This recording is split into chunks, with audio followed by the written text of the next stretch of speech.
Please rise. I can't. Please be seated. This is People versus Pablo Forenza, 23T125. Mr. Forenza appears in custody. Mr. McCall is here for the people. Give me 1 second, I'm joining WebEx. I'm trying to. Mr. Forenza refused to stand before and enter. I can't stand. I'm shackled like a criminal over a traffic citation. Let's be very clear about what's actually happening here. You are not in restraints because of a simple traffic citation or a minor violation. That is not what led to this outcome. You were restrained because you chose to walk out of your trial. That action resulted in a finding of criminal contempt of court, which is a serious matter. The restraints are a direct consequence of disregarding the authority of the court, not the underlying charge itself. This distinction matters. Contempt is about behavior in the courtroom and respect for the legal process. When a court order is ignored in that way, the response is about maintaining order and authority, not punishment over a traffic issue. No, you're not here on a traffic citation. You're here on contempt. Are we having a contempt hearing, Your Honor? Well, I'm going to give you that opportunity. I'm going to advise you if you'd like it. Let me start by reading the relevant portions of the contempt rule, Mr. Forenza. This is Rule 407. This is of the rules of civil procedure, but that same rule applies to criminal actions such as this one. I'll read the relevant sections.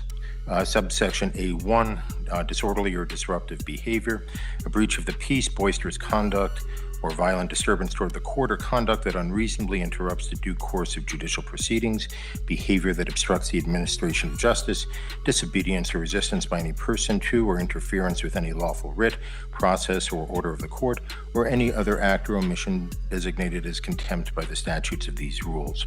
This will be direct contempt, and I will cover that in a second, but the rule is direct contempt is contempt that the court has seen or heard and is so extreme that no warning is necessary, or that has been repeated despite the court's warning to desist. Subsection 4 defines punitive sanctions for contempt, which includes punishment by an unconditional fine, fixed sentence of imprisonment, or both, for a conduct that is found to be offensive to the authority and dignity of the court. Most notably is subsection B, as in boy, which says addresses direct contempt proceedings. When a direct contempt is committed, it may be punished summarily. In such case, an order shall be made on the record in writing reciting the facts constituting a contempt, including a description of the person's conduct, a finding that the conduct was so extreme as that no warning was necessary, or the person's conduct was repeated after the court's warning to desist, and a finding that the conduct is offensive to the authority and dignity of the court. Prior to the imposition of sanctions, the person shall have the right to make a statement of mitigation. Mr. Forenza, I'm going to offer you that opportunity in a little bit. I make a specific finding that all conduct that I'm referencing occurred in my presence and therefore is direct contempt. Very specifically, let me make some reference. Mr. Forenza has been disrespectful to the court, to opposing counsel, and even to my clerks throughout the proceeding. He's filed spurious documents, he's made nonsensical arguments, he's been argumentative with the court, but I was willing to let all of that go so we could try the matter. On the day of trial, which I believe was November 24th, Mr. Forenza appeared on time, but stayed in the gallery along with who I believe is his wife. I repeatedly, at least 3 times, but perhaps 4 or 5, told him to approach the court, to cross the bar and sit at table so we could address the trial. Mr. Forenza failed to do so in my direct presence. He told me I had no jurisdiction, left the courtroom, and then amazingly was able to leave the building as well. Well, that's certainly one way to make sure he doesn't walk out again. That'd be why placing him in restraints. The court has made it clear that leaving the courtroom is no longer an option at this point. The focus has shifted from debating authority to maintaining order. That does make you wonder whether those arguments about the court lacking jurisdiction will continue now that the situation has become very real. When someone is physically present and subject to the court's control, abstract claims tend to lose their impact. Moments like this often mark the point where courtroom theories collide with reality. In any event, he has not returned since November 24th, other than a few pleadings that I'm guessing were filed that day or the day before. I've had no interaction with this case since November 24th. I make a finding that Mr. Forenza was under an order to perform, that is to come to the table. He refused to perform in accordance with that order, and even though he had the ability to perform, obviously he was mobile, he was able to make it into the courtroom and then, of course, make it out.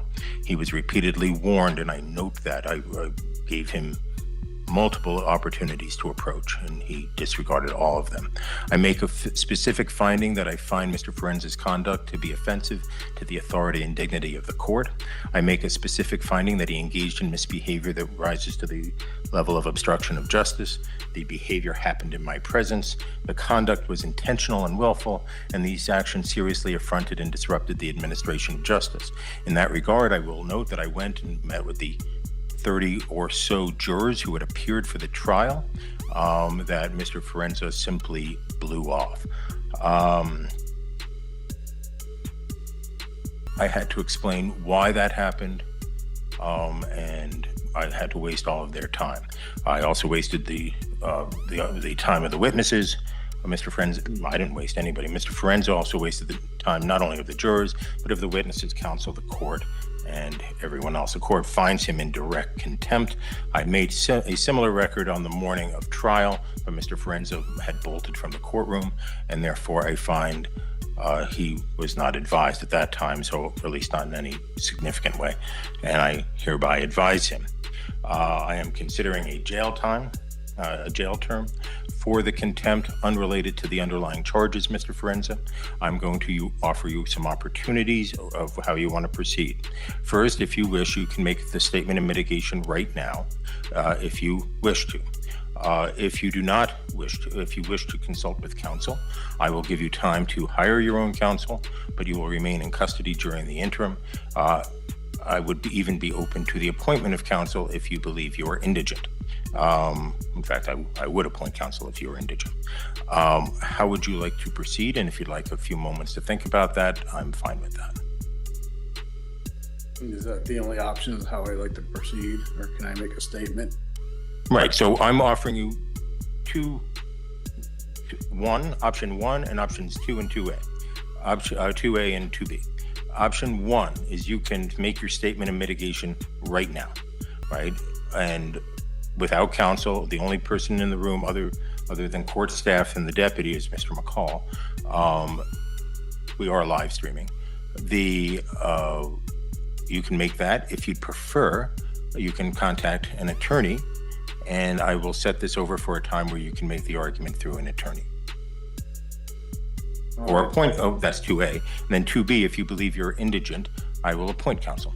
Could you explain indigent, please? Well, let's clear this up, because the term is being misunderstood. Indigent simply means a person does not have the financial ability to hire a private attorney at that moment. It's not a judgment about character or past spending. It's a legal status based on current circumstances, i.e. in many cases. Someone can be considered indigent because their funds are depleted or because they are in custody and have no practical access to money. Being held on a contempt charge can automatically place a person in that category, at least temporarily. That's why courts make determinations about appointed counsel based on financial reality, not personal choices or assumptions. The key point is that indigency is about access to legal representation, not blame. It exists to ensure the legal process continues fairly, even when someone cannot afford to represent themselves. Have any money?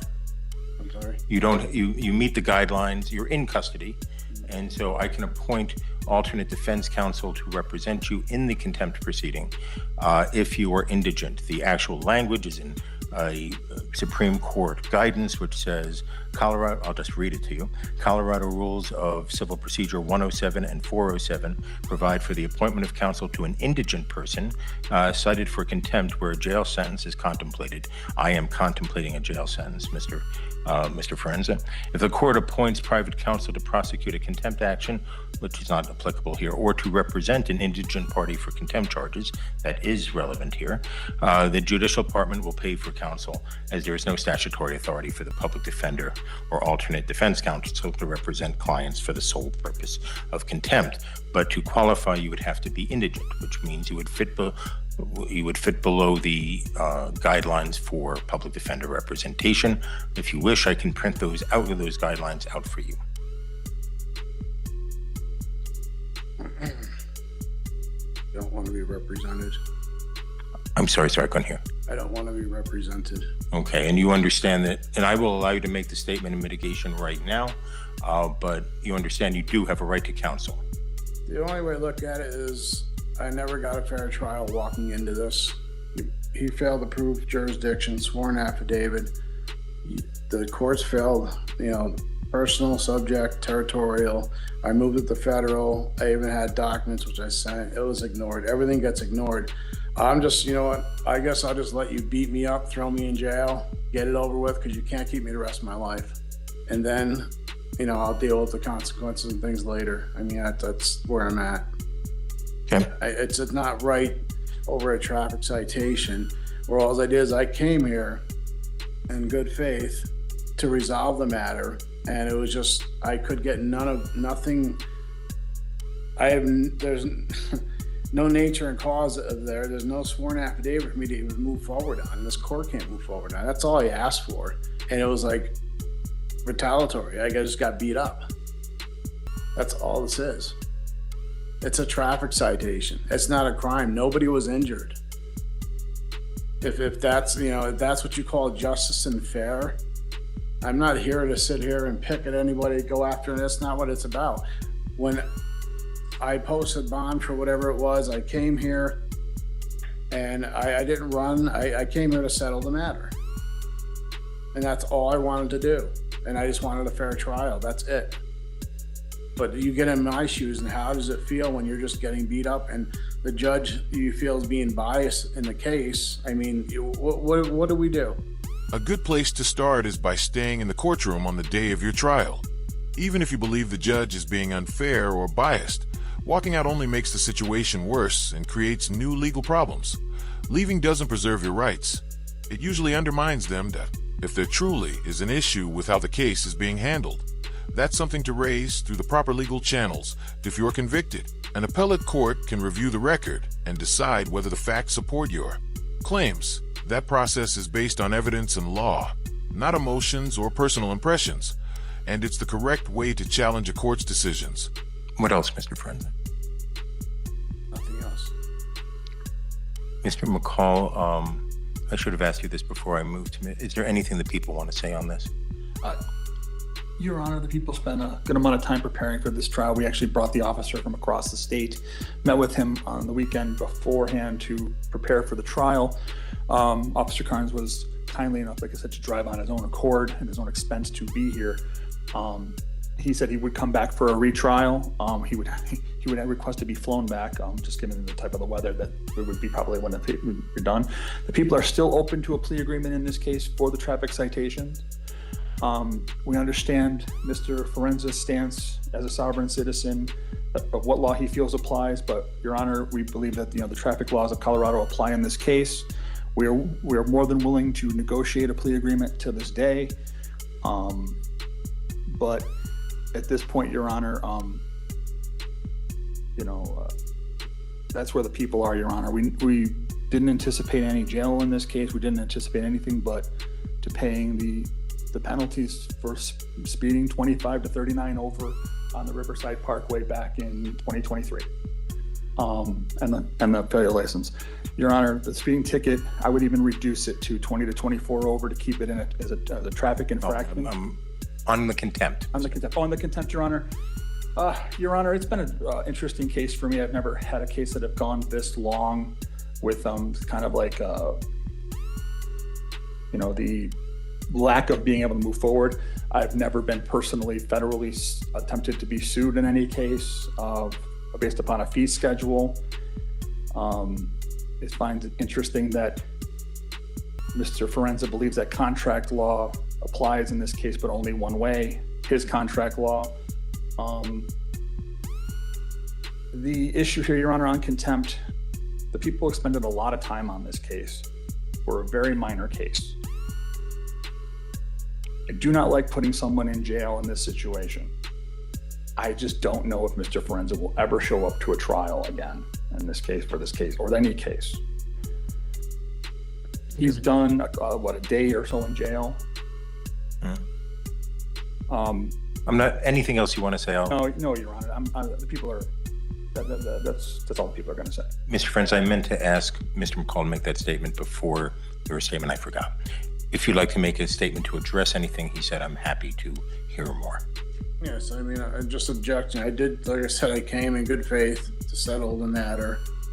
And I tried. So it's not like I'm going to skip town to that. That's not what it was, because if I did that, I would skip town. As has already been explained, you failed to appear for your scheduled court date. Because of that, the question of whether you'll show up next time isn't what the court is focused on right now. That issue has already been overtaken by what's happened. The court's attention is on your actions and the impact they had. Missing the hearing wasted court time and resources, disrupted the judicial process, and required additional proceedings to address it. That is why today's matter is being handled as a contempt of court hearing rather than a bond hearing. This distinction is important. Contempt proceedings are about enforcing the court's authority and addressing conduct that interferes with the process at this stage. The court is responding to past behavior, not negotiating future conditions. Now, I didn't do that. I came here to put the court on notice, let them know it was in federal jurisdiction. That's what I did. And I stood my ground for that. I have rights, and it's not about my contract. That's not what it is. And him for saying it's contract, and that makes it a commercial matter. So I'm here to settle the matter. Set off and discharge. And as a secured party creditor, I have a right to do that. An attorney, in fact, representing the estate. So I would like to do that. Let's settle the matter. Let's just wash. Well, I'll give you an opportunity to resolve the matter, but we're talking about the contempt right now. I view the contempt as your direct and unequivocal disregard of the court's order. What would you like to say in mitigation of that? Your Honor, it's not. Like I said before, it has nothing to do with that. I wanted to settle the matter, and I feel like I'm running in circles, nowhere to turn, but who do I have to turn to? I'm trying to get this resolved, coming into court and hoping in good faith that you do the right thing, and it just didn't seem like it was going that way. And I've never gotten any response to anything I've ever submitted, and that's what makes it hard. So how do you react to that? I mean, what do you do? Me, my situation, I'm scared. Okay, well, I have, torture cuffs and sitting here over a traffic citation. Missed my daughter's birthday yesterday. I'm going to be very clear here. There's no sympathy to be found in this situation. This is about a parent who chose an internet ideology over personal responsibility, even when that choice meant missing an important moment in his child's life. That decision didn't just affect him. It affected the people who rely on him. What makes this even more striking is how minor the original issue was. This started as a basic traffic matter where incarceration was never even a possibility. There was a straightforward path to resolve it with minimal impact, but that opportunity was thrown away. The reason he's now sitting in restraints and facing custody has nothing to do with the original citation. It's the direct result of deliberate choices, ignoring court authority, refusing to follow procedure, and escalating the situation at every turn at the end of the day. The consequences on display aren't the system being unfair. They're the predictable outcome of prioritizing personal beliefs over responsibility and common sense. Anything else, Mr. No. Okay. Court finds the underlying offense can be resolved. As Mr. McCall points out, these cases are frequently resolved on the first appearance for a fine and be done. I find that Mr. Forenza, I don't know about negotiations. That's not my area. But I find he has not litigated this in good faith. I find that he absolutely and unequivocally disregarded a repeated order of the court to come to the table on the morning of his trial. The remedy Mr. Forenza had would be to have the people try to prove their case beyond a reasonable doubt. He absolutely positively refused the court's order, despite repeated statements. It follows up a long history of disrespect from Mr. Forenza towards the court, and more specifically the entire judicial system. I find there to be no good faith by Mr. Forenza. I am not addressing the underlying case. I do note that there's a new speedy trial date in that case. That new speedy trial date is July 8th, 2026. I thought about rescheduling the trial today, but I'm not going to do that. I'll do that at Mr. Forenza's next appearance. As to the contempt itself, and this is only as to the contempt, I note the difficulty. My plan was coming in to give 30 days jail, given Mr. Forenza's statement of indicating of the difficulty this has caused him. I'll reduce that a little bit, but not much. This case, I hereby sentence Mr. For direct contempt. I sentence Mr. Forenza to 25 days in jail. Furthermore, I set this matter for hearing on my next in custody docket I'll put him, though it's going to be a busy day, it doesn't make a lot of difference. Today's the 8th. Yeah, I want to set him in the next round. I'll set him on the Friday, January 23rd, 1 o'clock in the afternoon. Your Honor, we'll set trial at that time. Obligations and things I have to take care of. Can I post bail? I will be here. Once again, this is not a bail hearing. This proceeding is about sentencing for direct contempt of court, which stems from your conduct, not the underlying case, at this stage. The court is addressing behavior that disrupted the judicial process and disregarded its authority. If you're concerned about missing future commitments or personal plans, the solution is straightforward. Follow court instructions, remain respectful, and stop engaging in behavior that escalates the situation. Compliance and self-control go a long way in preventing consequences that are entirely avoidable. So noted. I've sentenced you on the contempt, Mr. Forenza. The next issue will be when I see you next time on the 23rd, right, is whether I should release you in custody on bond after the contempt sentence is over.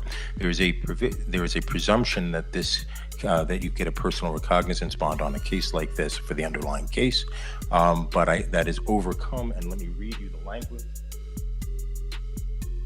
because this is what you will have to address. I would recommend that you consider counsel. I have recommended that before. You have disregarded me, and that is in so many other things. The specific provision that is of concern to me, again, there's a presumptive personal recognizance bond. The arrested person has no ties to the jurisdiction of the court, reasonably sufficient to assure his or her appearance, and there's a substantial likelihood that he or she will fail to appear for trial if released upon his own personal recognizance. I will address the bond issue if you wish. The people are on notice that I am open to bond, but Mr. Forenza will not be released until the 25 days I feel like this is just retaliation more, and this is what I was afraid of at trial, Your Honor. It's contempt, Mr. What I was afraid of, but I wasn't in contempt. I showed in good faith. Okay. I didn't disrespect. I spoke the bare minimum just about jurisdiction. So everything you're saying is that's your assumption that it didn't happen. I didn't. Have a good day, Mr. Forenza. I have obligations. Okay, you'll be able to address them upon release. Thank you. How am I gonna do that here? I have obligations on the outside that I have to do. Right. You'll be able to address those after your sentence is completed, Mr. Forenza. Thank you, Judge. Outcomes like this serve an important purpose. They discourage others from repeating the same mistakes and prevent further waste of court resources. When consequences are enforced, it reinforces respect for the process and protects the time of the court, the jurors, and the public who ultimately fund the system. Accountability isn't about punishment alone. It's about maintaining order and fairness for everyone involved.